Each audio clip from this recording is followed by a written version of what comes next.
Jadi ya nggak apa-apa, gue minta kemarin dari GoPaten cobain aja ajuin nama Sintera. Ternyata gol juga masuk gitu. Masuk juga, berhasil ke daftar juga berarti Berhasil ya, ke Pak? daftar gitu. Ya, oke. Kalau dari Pak Richard sendiri nih, Ya. tujuan daftar merek Pak Richard nih apa nih, kalau boleh tahu? Kalau tujuannya ditanya, mungkin kita sebagai pengusaha ya, kita pasti berharap kalau misalkan kita punya usaha atau perusahaan kita ya bisa grow lah ya ke depannya lah ya. Makanya untuk mengantisipasi juga ke depannya, siapa tahu nanti ada ribut sama orang lain terkait sama merek kan sebenarnya nggak lucu juga ya. Jadi makanya kita amanin dulu deh dari sekarang gitu. Oke, baik. Boleh disebutin nggak sih, Pak, untuk merek yang sudah berhasil terdaftar hakinya kelas berapa aja sih, Pak, untuk merek Sintera ini?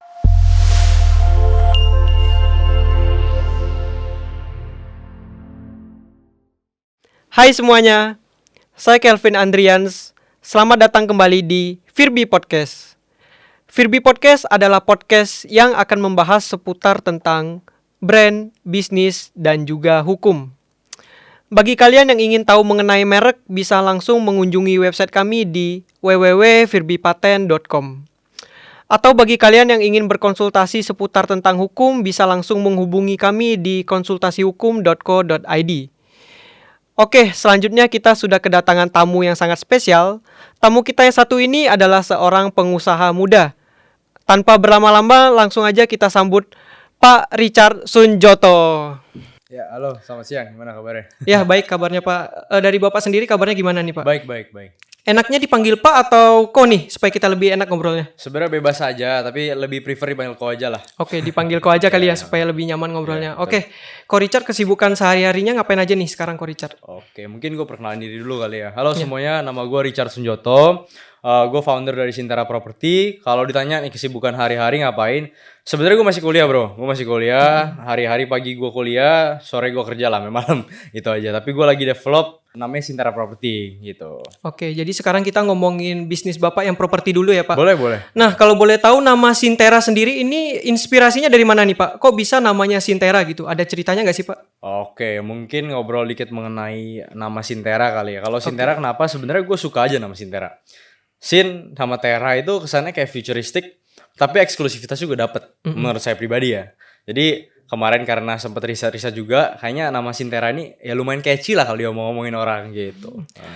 Kalau nggak salah merek Sintera ini udah didaftarin ya Pak untuk hakinya. Kalau boleh tahu daftarnya di mana tuh Pak? Udah, kemarin kita daftarin di GoPaten, grupnya Firbi. Oh, daftarnya Ya, di GoPaten berarti di ya, part of GoPaten. Firbi ya? Iya, Pak. betul. Oke, jadi ketika analisa merek waktu itu Pak, kan kata tim ahli kan resikonya tinggi ya untuk nama Sintera ini. Ya. Nah, kalau dari Pak Richard sendiri nih, kenapa sih Pak Richard tetap kekeh mau lanjutin padahal tim ahli udah bilang nih resikonya tinggi, resiko ketolaknya. Tapi kenapa Pak Richard tetap kekeh buat lanjut nih untuk proses? Oke, mungkin kalau ditanya kayak gitu karena mungkin ya namanya pengusaha ya kekeh ya orangnya, keras kepala juga. Dan kebetulan gue juga suka ya nama Sintera itu. Jadi ya nggak apa-apa, gue minta kemarin dari GoPaten cobain aja ajuin nama Sintera. Ternyata gol juga masuk gitu. Masuk juga, berhasil ke daftar juga Berhasil berarti ya, ke Pak? daftar gitu. Ya, oke. Kalau dari Pak Richard sendiri nih, tujuan daftar merek Pak Richard nih apa nih, kalau boleh tahu? Kalau tujuannya ditanya, mungkin kita sebagai pengusaha ya, kita pasti berharap kalau misalkan kita punya usaha atau perusahaan kita ya bisa grow lah ya ke depannya lah ya. Makanya untuk mengantisipasi juga ke depannya, siapa tahu nanti ada ribut sama orang lain terkait sama merek kan sebenarnya nggak lucu juga ya. Jadi makanya kita amanin dulu deh dari sekarang gitu. Oke, baik. Boleh disebutin nggak sih Pak untuk merek yang sudah berhasil terdaftar hakinya kelas berapa aja sih Pak untuk merek Sintera ini? Kemarin kebetulan dibantu sama Firbi juga sama GoPaten. Disarankan kemarin masuk di kelas 35 sama 36. Kalau 35 itu buat publikasi online. Kalau 36 itu buat di jasa propertinya sendiri gitu. Oke.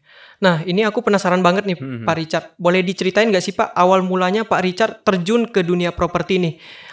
Dan kenapa bisnis properti di antara sekian banyaknya bidang bisnis? Kenapa Pak Richard akhirnya memilih untuk terjun ke dunia properti? Boleh dijelasin nggak Pak Richard? Oke, mungkin cerita sedikit lah ya mungkin mengenai kenapa masuk ke dunia properti. Apalagi menurut gua kayaknya kalau untuk usia muda itu nggak terlalu bener lah masuk properti ya. Karena sebenarnya gini, mungkin boleh cerita sedikit flashback kenapa gue masuk di dunia properti. Sebenarnya nggak bisa dipungkirin juga masuk di dunia properti ini karena keluarga. Bokap gue awalnya ngajarin gue di properti nih. Cuman kemarin karena bokap pindah bidang, jadi ya udah gue yang nerusin lah properti ini. Akhirnya singkat cerita, gue coba mulai dari tahun 2021 pas COVID itu. pas gue ke Bali, gue lihat-lihat nih properti banyak yang lagi lesu nih, banyak yang murah juga. Akhirnya gue coba invest dulu 1 biji di Bali. Ternyata ya lumayan lah keuntungannya lah. Akhirnya sering berjalannya waktu, belajar ya itulah masuk di dunia properti. Tapi kalau ditanya juga nih ya, menurut gue di umur 21 tahun ini, kayaknya kalau misalkan gue nggak dibantu sama bokap gue awalnya, mungkin gue bakal masuk kripto kali ya. Cuannya lebih banyak.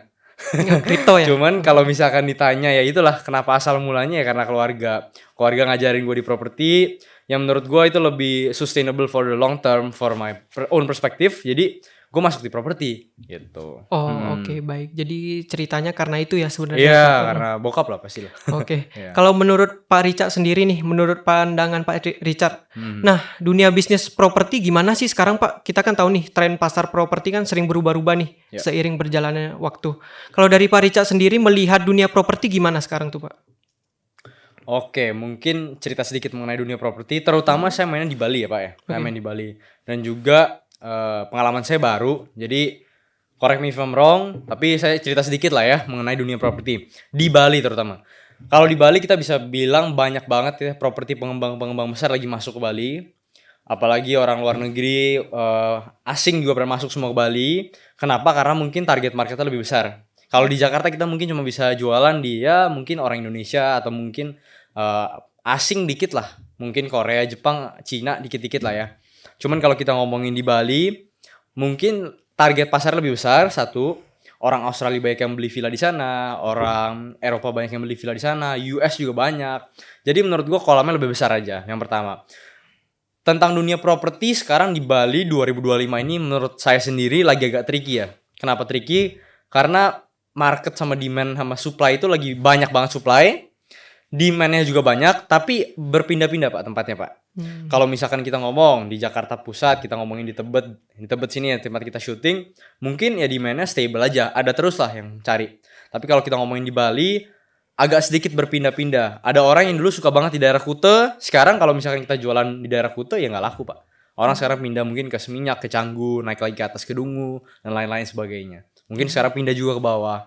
Jadi market properti 2025 ini mungkin agak ya slowing down sedikit di Bali karena faktor oversupply. Tapi tetap akan growing sih makin lama sih. Oke, jadi Pak Richard sendiri melihat bisnis properti ini akan terus growing ya, Pak? Bisa dibilang seperti itu ya? Menurut saya pribadi seperti itulah ya. Cuma nanti pasti ada mentok atasnya karena kan udah supply udah banyak banget ya Pak ya. Banyak banget pengembang-pengembang kecil ataupun developer besar yang lagi main di sana. Ya suatu saat nanti mungkin ya kita nggak tahu lah ya papan atasnya kapan gitu kan. Iya, pasti bakal ada ups and down-nya ya Pak, apalagi dalam suatu bisnis gitu. Betul, setuju. Oke. Ko Richard kalau boleh tahu kan di luar sana banyak nih pengusaha yang memiliki bisnis properti juga seperti Ko Richard. Nah, kalau untuk bisnis propertinya Ko Richard sendiri nih, apa sih yang membedakan bisnis propertinya Ko Richard dengan bisnis properti orang lain di luar sana? Oke. Kalau ditanya perbedaan saya Sintera dan juga developer saya dibandingin yang lain, saya sebenarnya main di kelas yang middle to up ya Pak ya. Lebih ke eksklusivitasnya saya mainin. Dan dari segi properti yang saya jual juga mungkin saya menjamin kepada konsumen-konsumen saya kalau misalkan ada kenapa-napa di kemudian hari ya saya kasih garansi. Misalkan ada kebocoran selama 6 bulan pertama serah terima, ya saya perbaikin lah. Kan banyak juga developer-developer yang mungkin udah namanya udah besar, kadang kalau konsumennya komplain ya nggak ditanggepin. Ya kan, kita nggak bisa pungkirin lah ya karena salah kontrak atau salah apapun ya kita nggak bisa ngomong. Tapi kalau di saya sendiri, saya menjual eksklusivitas saya nggak mau menjual harga mahal tapi kualitas saya abal-abalan. Itulah singkat ceritanya. Jadi saya masih kasih kualitas yang terbaik. Apalagi pembeli-pembeli itu kan sebenarnya mereka buat rumah, mereka jangka panjang ya. Jadi saya juga nggak mungkin mau merugikan reputasi saya juga untuk kualitas-kualitas yang kurang baik dan juga lepas tangan lah konsumen gitu sih Pak. Oh oke, baik Ko Richard. Kalau kita ngomongin properti nih Ko Richard, kan pastinya banyak juga nih kasus-kasus di dunia properti kayak misalnya orang udah bayar DP rumah nih, tapi rumahnya nggak dibangun-bangun atau misalnya proyek perumahannya mangkrak nih. Nah untuk mengatasi atau agar kejadian-kejadian seperti itu tidak terjadi, nah itu gimana tuh Pak? Cara agar bisa terhindar dari kejadian tersebut? Oke, mungkin kita tarik ke belakang dulu sedikit. Jadi developer tuh sebenarnya ada dua ya tipenya. Yang satu ya biar benar-benar main komersil, yang satu main FLPP. FLPP itu bagian belum tahu, itu developer-developer yang disubsidi sama pemerintah. yang kemarin Pak Prabowo lagi ada program 3 juta rumah karena ada backlog perumahan. Nah ini yang membuat para developer kecil ini juga banyak yang berkembang Pak, yang bermain di FLPP. Dan juga ada yang komersil. Kalau saya sendiri kan posisinya di komersil. Tapi kalau ditanya kembali nih, pertanyaannya gimana caranya supaya konsumen itu ya nggak sampai rugi lah ya. Beli rumah udah DP, ternyata perumahannya mangkrak dan juga nggak dibangun sama developer. Nah ini sebenarnya susah-susah gampang dijawab Pak. Karena sebenarnya developer itu mungkin ada yang bener-bener emang nakal, ada bener-bener yang emang dia beneran mau usaha, tapi karena satu dua hal cash flow-nya lagi mepet, macet, akhirnya nggak bisa dibangun Pak. Oh iya. Gitu. Tapi kalau misalkan ditanya lagi nih, gimana kita sebagai konsumen untuk jangan sampai kita kena hal seperti itu, yang pasti kita cek reputasi lah Pak. Reputasi dari developer sendiri. Kira-kira seperti apa password yang mereka dan juga portofolio kerja mereka. Jangan sampai kita beli barang dari developer yang benar-benar baru terjun pertama kali dan juga belum ada reputasi. Sebisa mungkin tuh dihindari aja sih. Karena takutnya kita udah DP apa segala macam ternyata nggak dibangun. Itu kan juga namanya kita beli rumah buat kebutuhan primer kita, ternyata malah kita ditipu developer gitu sih menurut saya. Jadi penting banget buat cek reputasi sih Pak. Oh, jadi penting ya Pak untuk ngecek reputasi agar istilahnya agar tidak tertipu lah ya Pak. Bisa dibilang seperti itu ya. Itu buat staging awal pasti bener Ya. untuk ngecek reputasi si developer tersebut. Mungkin tapi kalau misalnya kita udah terlanjur beli ya kita harus maintenance sih Pak. Ngecekin jadi pembayaran kita misalkan kan kita biasa cicil developer tuh. Iya. Kalau misalkan pembangunan jalan terus walaupun pelan-pelan tapi kan yang penting rumah yang akan kita beli itu ya adalah perkembangan gitu. Tapi kalau misalkan di tengah-tengah jalan kok udah berhenti nih perkembangannya nih, proyeknya kok udah agak sedikit terhambat, tukang makin lama makin dikit. Nah itu berarti developer ada sesuatu tuh. Mungkin agak sedikit macet pembayarannya ke kontraktor atau mungkin tukang-tukangnya ada nggak dibayar. Nah itu mungkin harus dicek kembali. Tapi ya intinya dua itu sih Pak. Ngecek background dari developer tersendiri. Terus maintain juga kalau misalnya kita setelah beli kira-kira setiap berapa bulan sekali mungkin datanglah ke proyeknya, ada perkembangan nggak nih? Kalau misalkan ada ya berarti masih lancar, alhamdulillah gitu kan. Oh iya. Oke, Ko Richard, di dunia bisnis ini kan nggak semuanya berjalan mulus ya, Ko Richard ya. Nggak semua pebisnis itu berhasil bisa dibilang, apalagi terutama di dunia properti mengingat persaingannya begitu ketat nih. Kalau dari Ko Richard sendiri nih, strategi apa sih kok supaya kita bisa survive sebagai pebisnis ya, sebagai pebisnis di dunia properti nih, agar kita bisa survive dan tidak gagal gitu kok di dunia properti. Oke. Kalau ditanya seperti itu, kalau dari penerapan dari Sintarap sendiri, tim saya cukup lean ya Pak ya. Kita bisa ngomong tim saya cuma 5 orang malah. 5 orang kita bisa handle proyek ya beberapa lah ya. Beberapa proyek kita handle. Kuncinya sebenarnya kita harus milih proyek yang tepat. Satu dari mulai akuisisi tanahnya sampai fokus ke penjualannya itu dari kunci pertama awalnya itu menurut saya di akuisisi proyek ya Pak. Jadi akuisisi proyek itu kalau misalkan akuisisinya barangnya sudah murah atau misalkan lokasinya tepat, konsumen di sana juga udah terbentuk, itu menurut saya menjadi sukses key factor-nya lah. Key factor di mana developer itu bisa sukses. Di satu sisi fixed cost daripada perusahaan developer itu harus kecil Pak. Karena gimana caranya developer bertahan itu gini, kita ambil contoh seperti ini. Developer itu jualan gak jualan, fixed cost tetap jalan kan Pak ya? Iya. Karena namanya properti itu cyclical banget Pak. Ada up and down, up and down. Ada bulan-bulan tertentu misalkan abis dari lebaran ini wah penjualan jadi kenceng banget Pak. Tapi ada di bulan-bulan awal Januari, bulan Februari mungkin penjualan ya sangat-sangat sedikit. Bahkan kadang-kadang gak ada juga Pak. Ya kan? Jadi penting banget buat developer itu menjaga cost-nya itu bulanan kecil. Kalau misalkan bulanannya cost-nya besar, maka developer itu setiap bulannya akan boncos nutupin cost-nya dia. Ya, nangkep kan maksudnya kan nangkep. Jadi cost-nya itu nggak boleh sebisa mungkin dibuat kecil mungkin. Dan juga sebagai developer juga mungkin akuisisi tanah atau akuisisi lahannya itu dibuat sedemikian murah. Dan juga secara termin mungkin ke pemilik tanah atau apa segala macamnya harus dibuat ya menguntungkan lah buat developer dan juga pemilik tanah gitu sih menurut saya. Oke. Gimana sih kok cara mengelola properti yang baik dan benar bagi calon pembeli ataupun calon penyewa nih? Kalau ditanya gimana caranya mengelola properti agar tetap menarik ya? Iya. Iya. di mata para calon pembeli dan juga calon penyewa? Kalau saya sih balik lagi main di kualitasnya sih Pak. Kualitas, Heeh, kembali kualitas ya. Karena saya main di Bali ya Pak ya, karena banyak Iya. banget developer lainnya. Saya harus main di kualitas yang mungkin sedikit aja lebih baik daripada developer lain. Walaupun mungkin keuntungan yang saya dapetin nggak sebesar developer lain. Cuman kalau misalkan saya bisa membuat kualitas yang sedikit lebih baik daripada developer lain, menurut saya itu bisa menjadi nilai tambah. Gitu sih, karena kualitas itu kan sangat-sangat penting Pak. Misalkan contoh kita beli rumah. Kita beli rumah di developer A. 2 bulan 3 bulan kemudian ternyata atapnya bocor. Oke. Itu kan kadang-kadang ya walaupun itu gimana ya, menurut konsumen itu kayak hal-hal kayak gitu yang kecil-kecil kayak gitu loh. Itu yang buat sebenarnya jadi kedepannya konsumen tuh kayak berpikir ulang gitu, mau beli lagi dari saya gitu atau misalkan dari orang lain. Makanya saya benar-benar jaga tuh kualitasnya. Kalaupun emang ada permasalahan, pasti langsung kita solve supaya cepet sih Pak. Oke, Pak Richard, kan aku sempat ngepoin nih ya Iya. websitenya Sintera nih Pak. Iya. Dan di halaman paling depan websitenya tertulis transforming a better investment in real estate. Iya. Nah, itu maksudnya gimana tuh Pak? Kan penonton kita yang ada di rumah kan juga banyak nih yang pengusaha-pengusaha. Barangkali mereka ada yang mau invest ke usahanya Pak Richard nih. Nah, itu gimana tuh Pak? Boleh dijelasin nggak? Boleh banget yang mau invest silakan ya.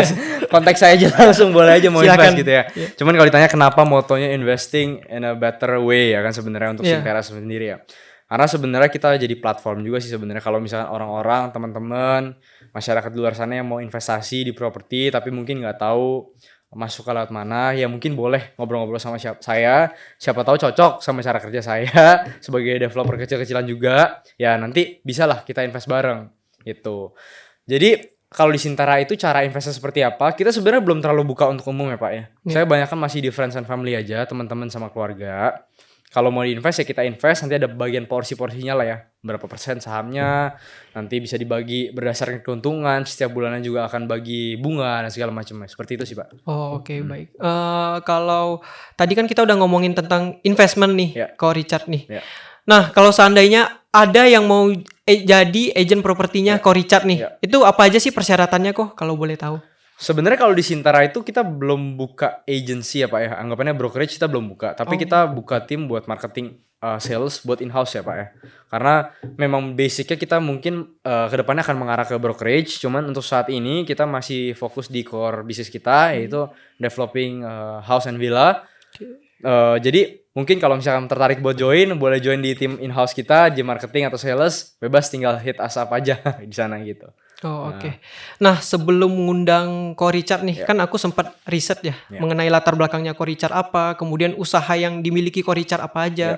Nah, selain di bisnis properti, kalau aku lihat Ko Richard ini sebagai founder dari event yang namanya Youth Entrepreneur Summit Conference atau biasa dikenal dengan Yes Conference nih.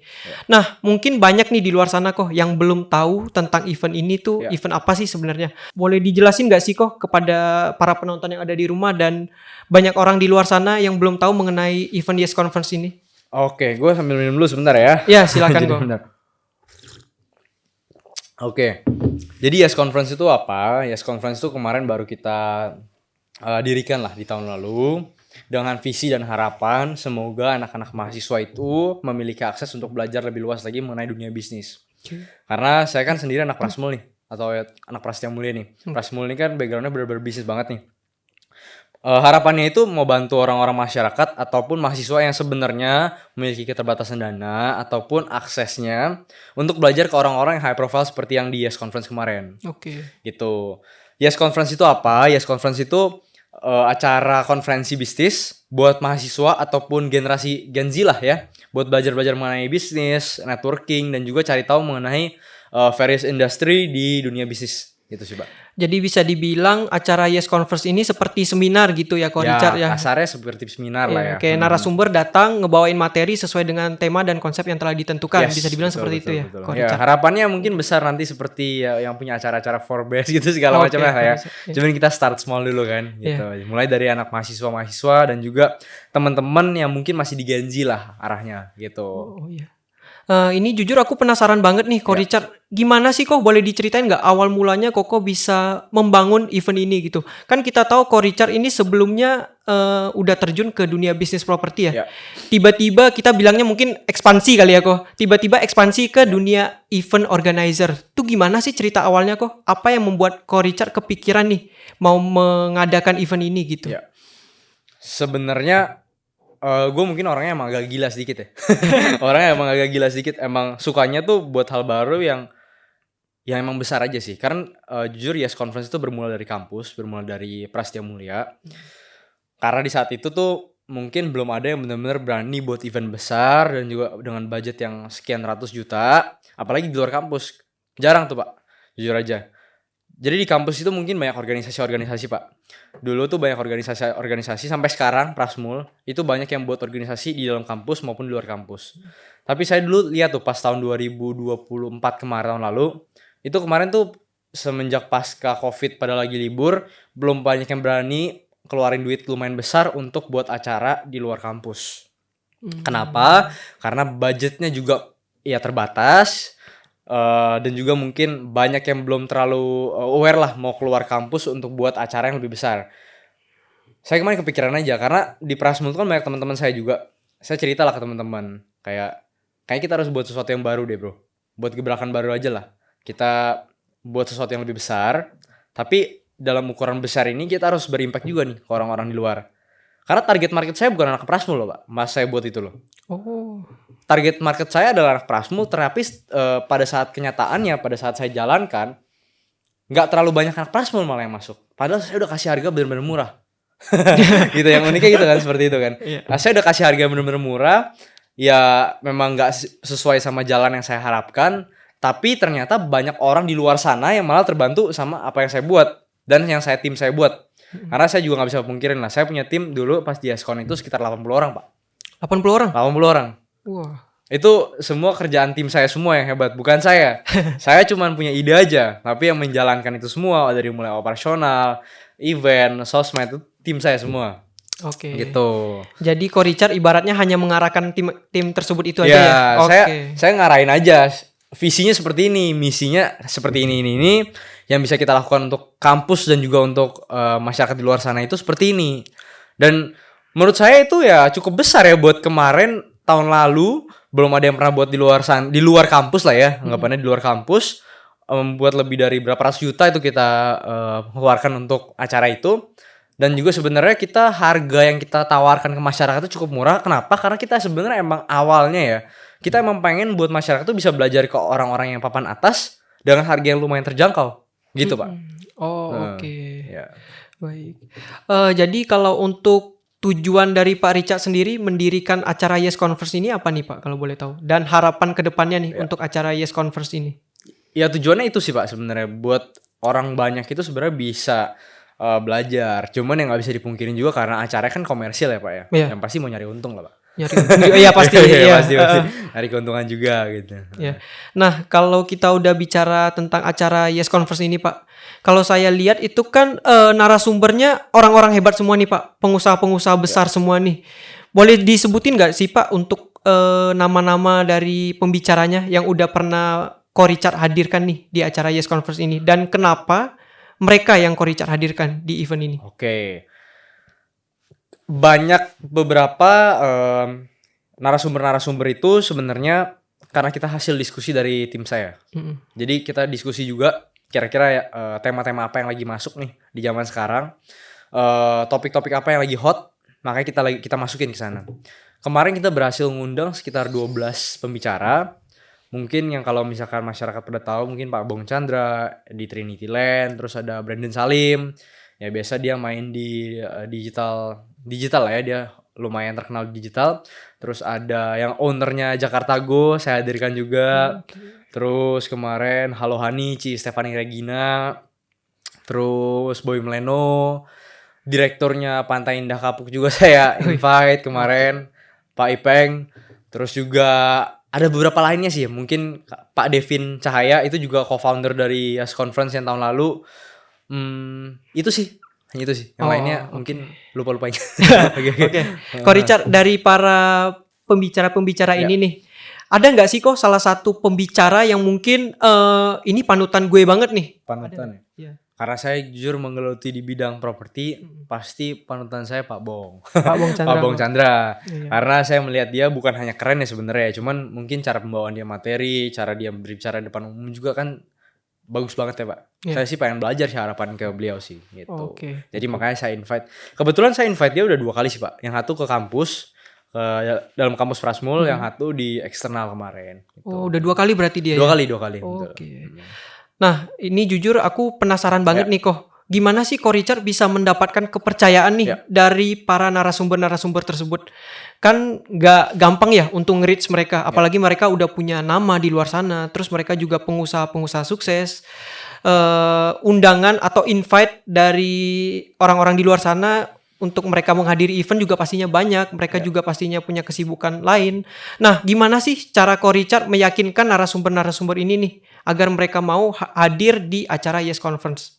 Oke. Kemarin tuh sebenarnya gini ceritanya. Awalnya itu Yes Conference tuh sebenarnya udah hampir rungkat lah, gitu bisa ngomong. Hamin 1 bulan tuh ya.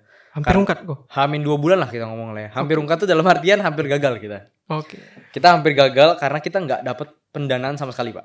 Jujur aja. Saya buka-bukaan aja, kita cerita-cerita lah ya. Kita nggak mendapatkan pendanaan sama sekali. 0 di Hamin 2 bulan tuh acara berjalan. Akhirnya saya cerita-cerita tuh ke teman. Saya bilang ini mau nggak mau acara ini harus berjalan lancar ya. Karena ya ini kan tujuan kita bersama. Kita udah buat ini bareng-bareng. Ya harapannya bisa lah kita eksekusi acara ini. Menjelang H2 bulan itu kita benar-benar kerja keras juga. Kita cari segala cara gimana caranya supaya kita dapat sponsor dan segala macamnya. Akhirnya ketemu tuh.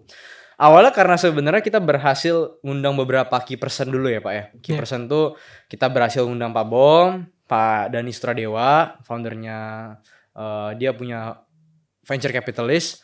Terus juga saya berhasil ngundang Devin Cahaya sebagai co-founder dari YesCon. Akhirnya karena 3 nama itu saya berhasil yang narik sponsor lah. Narik sponsor dari luar. Akhirnya perusahaan yang pernah kita ngomongin sebagai perusahaan lah ya si Yes Conference ini. Entitas ini tuh udah lumayan dapat uang nih buat menjalankan operasional acaranya. Terus karena kita ngobrol-ngobrol sama tim, narasumber-narasumber ini nih yang kita mau undang. Kita cari caranya gimana Pak? Caranya gimana? Segampang ini sih Pak. Bapak kenal sama siapa? Saya approach Bapak, boleh nggak minta tolong speaker A ini untuk datang ke acara kita? Oke. Simpel itu sih. Dan juga ada banyak juga yang mungkin nggak kenal sama sekali. Saya bener-bener orangnya nekat ya Pak. Saya DM Pak. saya DM. Oke. Dengan harapan akan dibalas. Akan Pasti dibaca. dong. Oke. Cuman kenyataannya enggak Pak. Kenyataannya nggak dibalas. Jadi gue cari cara lain. Gimana caranya supaya dibalas nih. Gue cari cara gimana caranya gue ketemuin lah tuh atasan-atasan manajemen kampus gue. Ya kan. Pak minta tolong Pak, saya mau undang orang-orang ini Pak. Bisa nggak kira-kira dibantu nih untuk bisa ngundang orang-orang kayak ini. Ternyata mereka punya aksesnya karena beberapa invitation saya itu adalah anak-anak yang lulusan Prasetya Mulia juga Pak. Oh. Gitu. Jadi ada beberapa bagian yang dari kampus juga membantu juga. Ada juga yang langsung saya approach the LinkedIn. Kalau misalkan tahu Pak Melvin HD yang dari Northstar Group itu juga saya invite dari LinkedIn lah ya. Saya japri, Pak saya mau undang Bapak ke acara kita buat give back to the community lah gitu. Oh iya. Gitu. Cuman basicnya pasti itu sih Pak. Teman kenal teman lah ya. Heeh. Teman kenal teman itu yang benar-benar membuat kita dapat lah bondnya. Karena YesCon itu namanya nggak ada Pak. Kita nggak punya nama Pak. Kita benar-benar bangun di tahun lalu. Tidak punya reputasi dalam membangun sebuah konferensi. Menurut saya pribadi untuk mengundang 12 pembicara yang cukup bagus dan cukup ya keren lah ya. Itu menurut saya udah jadi suatu achievement buat tim saya dan juga saya. Gitu. Karena gak punya reputasi kita bisa apa sih Pak? Orang bilang gitu sih. Iya. Jadi intinya kembali lagi ke networking ya. Sepenting itu ya Ko Richard ya Sepenting itu, di dunia sepenting event itu. organizer. Ya. Di dunia IO ataupun ya menjalankan sebuah acara itu sepenting itu sih Pak network. Oh, Kalau saya kalau gak punya temen, saya kayaknya gak bisa ngundang tuh Pak semuanya. Iya karena belum ada nama Belum ada istilahnya nama gitu ya Pak. Belum ada nama. Siapa yang percaya sama saya? Orang ngasih anak kampus, lu percaya apa sih sama anak kampus gitu loh. Iya. Kalau misalkan nih orang-orang hebat itu diundang mau nih, tapi ternyata hari H pada saat dia bawain acara sepi, dia nggak mau lagi Pak datang Pak. Nggak Betul. bakal mau lagi Pak datang. Iya dong. Iya dong pasti. Lu udah diundang gitu, lu udah undang gua, ternyata yang datang cuma 5 orang, 10 orang, nggak mungkin dong dia mau datang lagi dong. Jadi anggapannya itu reputasi sangat penting buat kita. Tapi ternyata kita bisa mengembalikan itu, Pak. Puji Tuhan acara kita rame, feedbacknya cukup positif lah dari para speaker-speaker. Ya, jadi kita hubungan dekat dari situ. Oke. Gitu. Kalau boleh tahu nih, Ko Richard, selama Ko Richard mengadakan event Yes Conference ini, Ya. pernah ada kendala teknis gitu nggak sih Pak? Misalnya di hari H nih, narasumbernya tiba-tiba mendadak nggak bisa hadir, atau misalnya lampu di tempat venue-nya nggak bisa hidup nih gitu. Ada nggak sih Pak kendala-kendala seperti itu? Kalau itu banyak sih, Pak, jujur aja, Pak. Banyak ya? Banyak. Jujur, ini karena saya baru mengadakan acara yang benar-benar besar itu kali ini. Kemarin itu targetnya sekitar 800-an lah ya, Pak. 800-an orang. Cuman ya pada ekspektasinya sekitar 500-an orang yang daftar. Ya which is okay Mas Ian lah. Masih cukup baik buat saya. Kendalanya paling besar itu sebenarnya di operasional. Karena tim saya kan mungkin nggak biasa handle event secara offline ya, Pak ya. Yang ngapainnya pegang LED, pegang PPT harus next-nextan. Terus kan di dalam screen itu kalau misalkan si operator itu kan tabnya banyak banget, Pak. Itu bisa sampai puluhan tab tuh di operator itu. Pernah kejadian tuh pas lagi sesi yang paling rame nge-crash, Pak, LED-nya, Pak. Oh, nge-crash. Nge-crash karena laptopnya mati gitu. Oh, iya. Karena laptopnya mati, ya saya juga kan sebenarnya nggak bisa ngapa-ngapain. Saya juga nggak mungkin marahin operator saya, karena itu tim saya juga.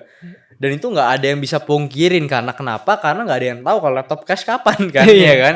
Ya hal seperti itu sih, teknis-teknis seperti itu yang kadang-kadang kita udah antisipasi, tapi kan nggak bisa kita pastiin 100% bahwa itu berjalan dengan aman. Gitu sih, Pak. Ini mungkin aku kilas balik sedikit Iya. ya Pak Richard ya, ke properti lagi ya. Ya, boleh. Kalau untuk properti nih Pak Richard, gimana sih strategi untuk periklanannya untuk properti gitu? Oke, untuk saat ini periklanan ya mungkin atau marketing aja lah kita ngomong. Kita ngomong marketing. Marketing saya jujur mungkin belum 100% berjalan dengan super optimal lah ya. Masih saya bisa bilang. Karena saya lebih banyak manfaatin agent-agent yang emang hubungan dekat sama saya. Anggapannya agent rekanan sama saya. Karena di Bali itu developer tuh banyak banget ya, Pak ya. Iya. Developer banyak banget, agent juga banyak banget di mana-mana. Tapi yang kita bisa itu hanya kita maintain agent-agent tuh. Kalau kita dekat sama agent ya mungkin mereka lebih memprioritaskan jual aset-aset villa kita dibandingkan developer-developer lain gitu. Jadi fokusnya kita itu kemarin di tahun-tahun lalu sampai sekarang malah ya, kita fokus di maintaining our agent.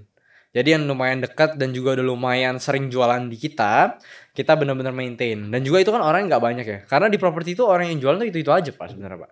Itu aja. Itu aja, apalagi developer ya, orang itu doang. Apalagi agent yang bisa jualan ya itu aja.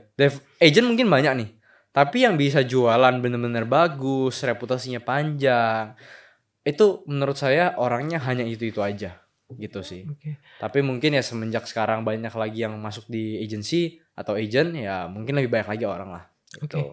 Ko Richard, kalau dari Ko Richard sendiri nih, Ya. gimana sih cara merekrut tim untuk event organizer dan properti yang baik? Karena kan sebuah bisnis, kita ngomongin bisnis ya Ko Richard, nggak akan bisa berjalan dengan baik tanpa adanya tim yang solid dan dapat bekerja sama secara baik nih di dalamnya. Apalagi event organizer kalau kita ngomongin IO ya, Ya. Ko, seperti acara Yes Conference yang bisa dibilang skalanya udah cukup gede ya, Ko. Bisa dilihat dari venue, kemudian jumlah peserta, narasumber yang dihadirkan. Nah, itu kan pastinya nggak akan bisa berjalan mulus tanpa adanya tim yang hebat di belakangnya. Itu gimana sih kok cara ngerekrut tim yang baik di dunia properti dan juga IO? Kalau boleh jujur, saya jujur masih kurang bagus lah dalam managing people, HR dan segala macam. Karena saya orangnya goal centric ya orangnya ngomongnya. Saya bukan people centric, saya bukan test centric, tapi lebih goal centric aja. Kalau ditanya gimana caranya kemarin, kita ngomongin YesCon dulu aja ya. Oke. YesCon itu kemarin saya ada tim 80 orang, Pak. Dari kampus ya, Pak. Itu semua anak teman-teman kampus dan juga ada yang anak-anak mahasiswa di bawah saya dan juga maba-maba lah ya, banyak bantuin saya juga. Sebenarnya balik lagi kita harus tahu tujuan dari orang itu sebenarnya apa, Pak. Oke. Jadi saya ngerekrut orang atau mungkin orang mau join ke saya, itu mereka pasti punya kesatuan visi, Pak. Menurut saya pribadi. Contoh, saya buat acara YesCon. Kenapa banyak yang mau join saya, Pak? Karena mungkin saya punya visi yang besar, yang mungkin orang itu percaya saya bahwa saya tuh bisa nih jalanin. Saya tuh bisa nih achieve. Tapi di satu sisi saya nggak bisa achieve tanpa ada tim dong. Bener dong. Tapi yang kita bisa jual adalah mimpinya, Pak. Kita bisa jual mimpinya, Pak. Teman-teman saya itu mungkin percaya sama saya karena saya jual mimpi. Tapi eksekusinya itu harus bagus dong. ya kan? Karena mimpi itu harus tereksekusi gitu kan.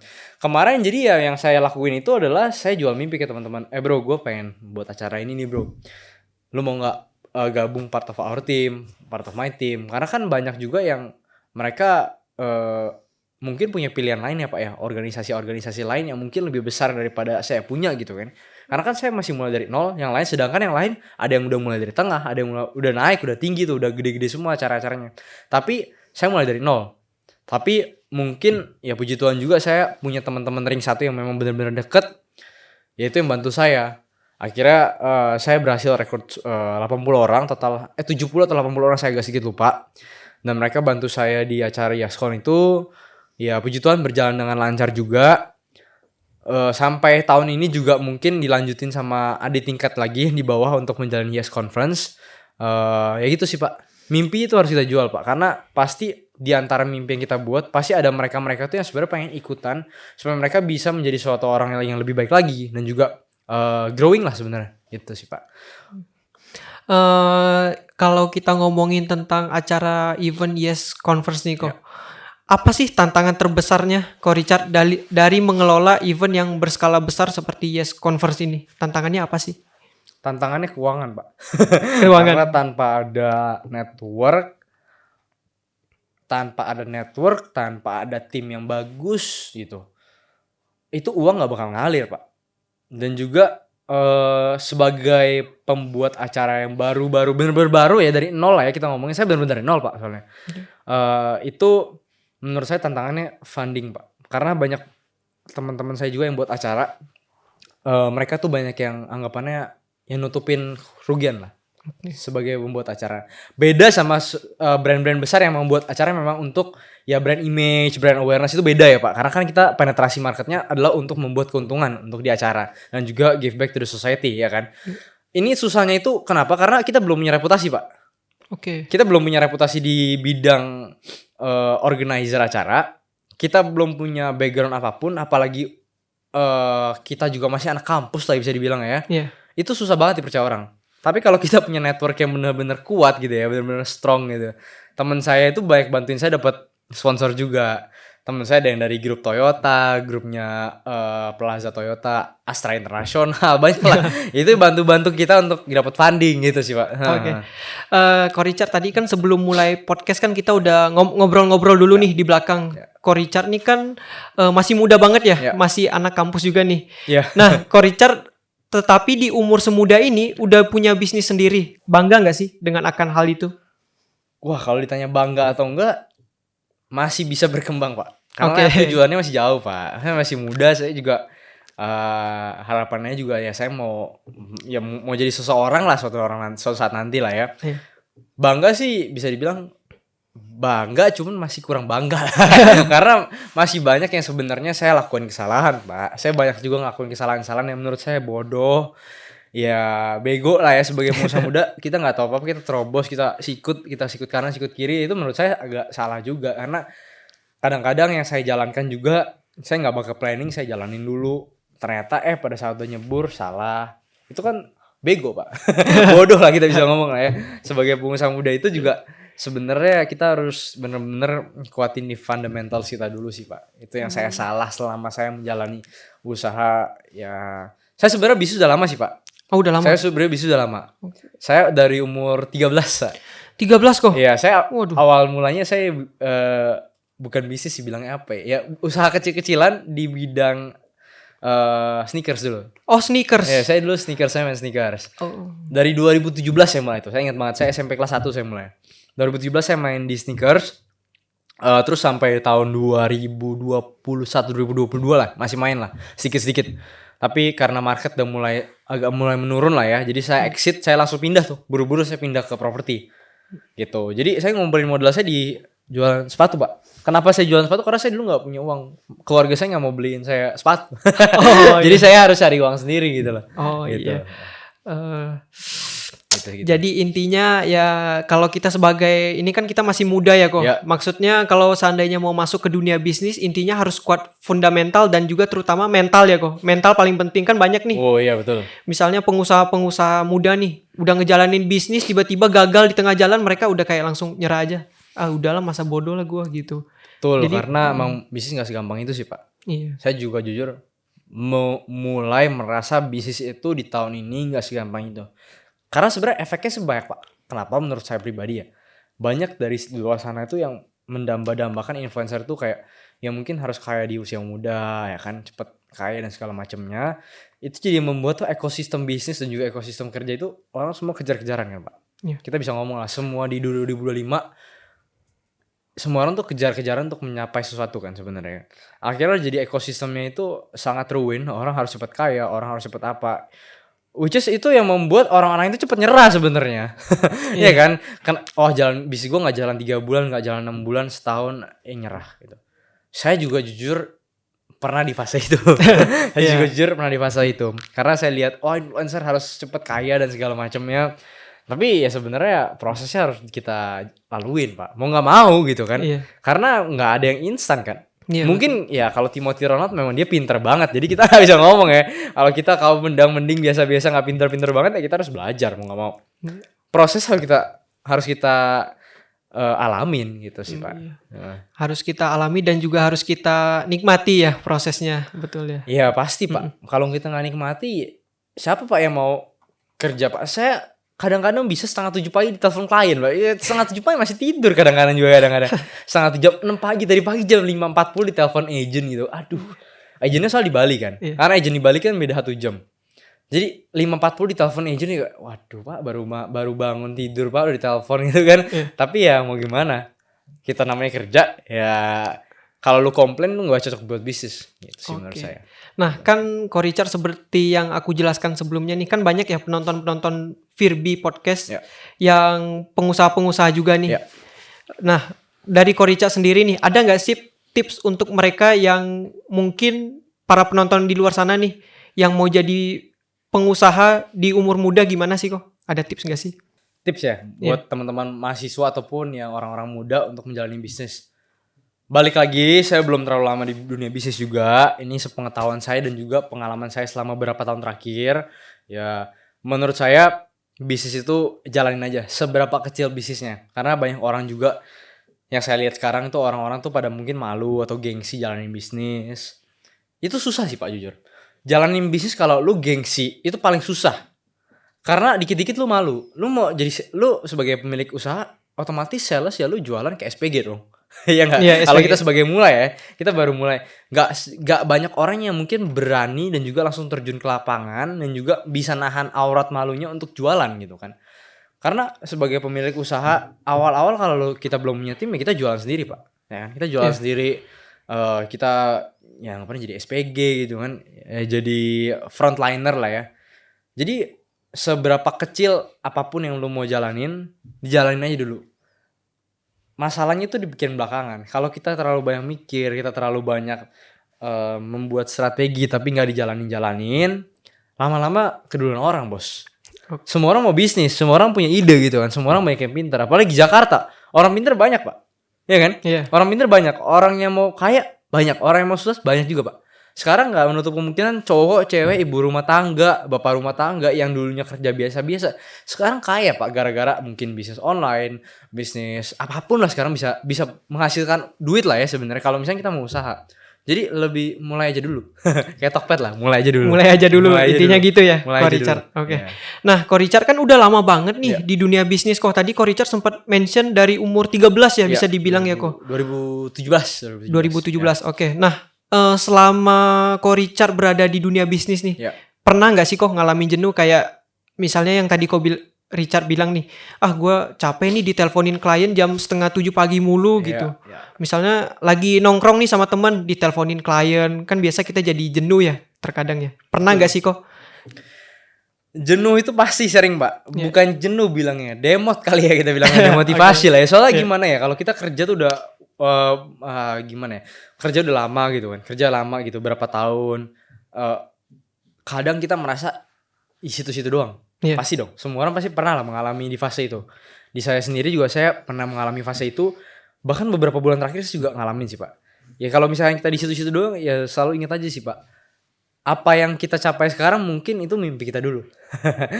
Dulu mimpi saya mungkin gak sebesar ini. Ya kan dulu mungkin mimpi saya ya segitu aja cukup deh, nggak usah gede-gede. Tapi sekarang di sini ya what you've been through now mungkin itu goal yang menurut lo dulu itu udah cukup besar gitu. Jadi teruslah berjuang walaupun sedikit gulung semakin lama makin besar sih Pak. Dan motivasi itu pasti akan ada, jenuh pasti akan ada karena ya namanya kita bisnis, waktu kita main pasti makin dikit, apalagi di usia muda banyak orang yang masih mau main-main. Tapi apa boleh buat, kalau kita punya visi yang besar, ya kerja keras kita makin besar juga dong Pak. Kalau kita punya visi besar doang, tapi yang kita kerjakan 20% doang, 30% dari kemampuan kita, ya bullshit aja kalau kita mau jadi besar gitu ya. Bisa dibilang gitu aja sih. Nah, kan nggak kan biasanya misalnya kalau kita hari ini udah kerja nih kok, Ya. misalnya dari 9 to 5 nih. Ya. Pulang-pulang udah kayak aduh capek banget, Ya. stres banget kena klien yang kayak gini segala macam. Nah, ketika besok paginya kita bangun kan kita udah dengan motivasi baru nih kok. Ya. Udah dengan semangat baru. Nah, kalau motivasi dari Ko Richard sendiri apa nih biasanya untuk mengatasi kayak stres misalnya gitu dan lain sebagainya? Motivasi, anggap aja motivasi buat bangun pagi buat kerja lagi lah ya. Iya betul, maksud Motivasi saya lagi gitu. buat bangun kerja lagi. Saya soalnya orang perfeksionis Pak. Oke. Jujur, saya orang bener-bener perfeksionis. Jadi saya merasa di hari lalu, aduh saya ada kurang sesuatu nih, yang harus saya perbaiki di hari besoknya. Hari ini saya kurang, yang saya harus perbaiki di hari besoknya. Jadi saya bangun tuh saya udah tahu sebenarnya saya mau ngapain. Kalau saya sekarang, kesibukan saya sekarang, saya bangun kan, saya kan kampus juga ya Pak. Saya bangun jam 5.20, 5.30. Itu saya pagi nge-gym. Karena saya pagi harus nge-gym. Karena biasanya dulu saya sore, tapi sekarang saya mulai pindah nih. Saya juga lagi belakangan ini lagi gym pagi juga 5.20. Jam 6 pagi saya gym, jam 8 saya selesai, jam 9 saya kampus, jam 11 saya jam 12 saya pulang. Ya itu saya jam 12 sampai jam 8, jam 7 saya coba belajar, saya kerja di situ lah. Itu jam saya benar-benar produktif saya. Gimana caranya supaya kita bisa benar-benar termotivasi? Itu adalah jawaban yang benar-benar paling susah karena kita melawan diri kita sendiri kalau kita dunia bisnis. Pak, saya punya opsi. Saya mau bangun siang jam 8 atau saya mau bangun jam 6 pagi, itu semua orang punya opsi, Pak. Tapi yang beda adalah ya cuma disiplinnya doang. Berapa lama lu bisa bangun pagi sampai sore atau sampai malam mungkin kerja, atau mungkin cuma 1 bulan doang gue bisa bertahan, atau mungkin ada orang yang bisa bertahan 20 tahun, 30 tahun. Mungkin kayak Hotman Paris bangun jam 3 pagi, Pak. Saya aja yang bangun jam 5 pagi aja saya udah pusing gitu pagi-pagi bangun. Dia yang tidur cuma berapa jam itu bisa jadi panutan tuh. Karena dia konsisten dan disiplin itu jangka panjang, Pak. Gitu kan. Jadi ya itu sih, satu harus disiplin. Karena motivasi itu nggak mungkin akan existing terus. Yang bisa existing terus adalah disiplin, Pak. Oke. Ya kan? Iya. Ya, gitu sih menurut saya. Nah, tadi kan Ko Richard sempat mention nih, Iya. Ko Richard adalah orang yang perfeksionis. Iya. Nah, kalau boleh tahu Ko Richard ada buat plan gitu nggak sih, Ko Richard? Misalnya plan hariannya hari ini mau ngapain, atau plan mingguan, tahunan, dan lain sebagainya Iya, gitu. iya. Kalau harian masih ada, Pak. Kalau Harian harian pasti masih ada. Jadi ya mungkin pagi-pagi saya bangun sambil masih ngantuk-ngantuk gitu. Ngantuk-ngantuk dikit, saya pikir saya mau ngapain hari ini. Kayak hari ini pagi ya saya udah mikir gitu. Habis saya konten di Virbi nih, mau ngapain lagi gitu. Mungkin gitu aja, sesimpel itu aja sih, Pak. Oh, sesimpel itu aja. Simpel itu aja sih, Pak. Oke. Nah, Ko Richard, ini mungkin kita mulai ke obrolan yang santai-santai aja ya, Ko. Boleh, Nah, boleh santai. Kalau pencapaian hidup yang pernah Ko Richard peroleh apa sih, Ko? Yang sejauh ini paling berharga banget nih pencapaiannya? Baik di dunia usaha ataupun personal. Pencapaian ya. Iya. Pencapaian itu banyak ya menurut saya. Ada yang dari diri saya sendiri, ada yang mungkin suatu hal yang bisa dilihat orang, tapi kan ada juga pencapaian tuh yang nggak dilihat orang ya Pak ya. Iya. Kalau dari yang dilihat orang dulu mungkin yang secara general ya Pak ya. Ya itu sih, saya buat Yescon itu menurut saya udah suatu pencapaian yang lumayan gitu. Saya dulu beberapa kali buat acara-acara buat SMA saya juga. Ya itu menurut saya udah lumayan sih. Itu yang menurut saya pencapaian kecil yang menurut saya itu jadi mupuk-mupuk aja terus. Saya berhasil masuk di dunia properti walaupun belum sesukses itu, tapi kan harapannya nanti suatu saat nanti kan pasti akan sukses gitu kan. Ya itu achievement kecil yang menurut saya itu menjadi batu-batu kecil untuk saya buat fondasi nanti besar gitu. Terus kalau misalnya dalam diri saya sendiri, mungkin saya dulu lumayan agak sedikit egois ya Pak, karena kan namanya pengusaha gitu kan, kalau nggak sesuai standar ya kita nggak bisa ngertiin orang. Tapi selama berjalannya waktu mungkin kita harus lebih ngertiin orang, lebih sabar, lebih nggak gampang marah. Itu ya achievement kecil yang menurut saya tuh batu-batu kecil tuh yang buat jadi fondasi buat yang besar sih. Menurut saya Iya. gitu. Nah, tadi kan Ko Richard sempat bilang juga ya, Ya. tim Ko Richard itu ada 80 tadi ya Ko, kalau Ya, nggak salah ya, ya, ya. di Yes Conference. Ya. Nah, kalau dari leadership nih Ko, kita ngomongin leadership ya. Kalau caranya Ko Richard memimpin nih 80 orang ini gimana sih Ko? Kan 80 orang itu bukan jumlah yang sedikit ya Ko. Dan juga masing-masing punya personalitinya masing-masing nih. Ya. Pasti bakal susah banget nih disatuin untuk agar bisa bekerja sama dengan baik. Nah, kalau dari Ko Richard sendiri gimana sih Ko? Oke. Cara untuk bisa memaintain ataupun leadership lah ya, anggapannya lah ya. Nge-lead suatu Nge-lead tim. suatu orang-orang banyak gitu ya. Iya. Pastinya harus buat strategi juga, Pak. Pastinya. Caranya gimana mungkin? Kan kita bagi ke sub divisi atau ya kita bisa bilang ya divisi kecil-kecilan lah ya. Divisi kecil-kecilan itu kita bagi-bagi berdasarkan kebutuhan dan tujuannya dari acara. Misalkan ada tim marketing, ada tim ticketing, ada tim event, tim operasional hari H, itu segala macam. Tapi kan kita punya satu tujuan yang sama semua, Pak. Yaitu apa? Membuat acara itu berhasil. Whether apapun caranya itu berbeda-beda, itu terserah kapten dari suatu divisi dong. Bener gak? Saya misalkan contohnya, saya punya 10 divisi. Contohnya doang nih ya. Saya punya 10 divisi. Setiap divisi itu kan ada kepala masing-masing, Pak. Mau cara 10 kepala ini beda-beda ataupun berbeda dari cara saya, itu kan terserah si kapten divisi dong. Tapi yang bisa kita tanemin itu sebenarnya cuma visi dan tujuan dari acaranya ataupun tujuan dari apa yang kita bangun sekarang. Kalau tujuannya itu kuat, tujuan itu kokoh, itu pasti mereka jalannya bagus lah. Mereka jalan sendiri. Tapi dengan catatan kita sebagai leader kita harus micromanaging, Pak. Jangan lepas tangan. Karena by the time kita merasa kita lepas tangan, oh udah nyaman ya. Ini yang mulai bibit-bibit penyakit tim itu mulai kerjanya melambat, efisiensi mulai rendah. Kalau kita nggak push tim kita, sampai kapan kita mau grow, Pak? Lama, Pak. Sebenarnya di tim Yes Conference itu menurut saya 80 orang masih cukup terlalu over lah, terlalu banyak. Tapi karena itu sebuah organisasi lah ya, mulainya dari organisasi. Jadi ya 80 orang itu ya masih bisa terkontrol lah, karena itu udah mulai dari organisasi. Tapi kalau di luar sana sebagai pengusaha bisnis gitu ya, saya malah lebih suka sekarang yang timnya tuh dibilang lean aja, lean team aja lah. Lean team itu ya orang cuma 4 orang, 5 orang gitu. Jadi setiap potensi orang itu maksimal gitu. Kita bisa genjot sampai 110% malah kita bisa bilang. Atau ya maksimal aja sih gitu. Kalau kita ngomongin sekarang kan mungkin ada beberapa achievement yang Ko Richard udah berhasil achieve nih sekarang ya. Kayak misalnya ngebangun sebuah event berskala besar seperti Yes Conference. Dan juga memiliki usaha sendiri nih di bidang properti. Nah, untuk selanjutnya nih Ko Richard, kita ngomongin untuk selanjutnya. Mimpi yang belum terwujud apa sih dari Ko Richard untuk selanjutnya? Mimpi yang belum terwujud. Iya. Banyak, Pak, mimpi, Pak. Iya. Mimpi banyak, Pak. Cuman kan kita harus terstruktur sih. Mimpi itu harus terstruktur. Kalau nggak terstruktur itu pasti ya kacau jalannya kan. Iya. Mimpi besar ya saya berharap ya bisa menjalani suatu perusahaan besar nantinya. Oke. Saya juga berharap apa yang saya jalanin ya bukan bermanfaat bukan buat saya doang ya, tapi mungkin ya buat pekerja-pekerja, buat orang di sekitar, banyak lah sebenarnya lah. Kalau mimpi itu banyak pasti kan. Saya juga mau secara personalnya juga, secara keuangan sendiri juga ya lebih aman gitu kan, lebih stable. Karena kan properti nggak ada yang aman, Pak. Kita main properti bisa bulan ini nggak jualan, bisa bulan depan jualan, bisa 3 bulan nggak jualan apa-apa. Itu kan pusing, Pak. Nah makanya mungkin targetnya ya bisa lebih stable lah secara keuangan pribadi, dan juga bisa menjalani sebuah konglomerasi bisnis yang besar nanti suatu saat nanti ya. Itu sih, Pak. Wah, nggak terasa nih Ko Richard, kita dari tadi ngobrol-ngobrol udah hampir 1 jam nih ya Ko. Iya. Banyak banget nih insight yang para penonton dapatkan dan juga terutama aku nih yang bisa didapatkan dari Ko Richard.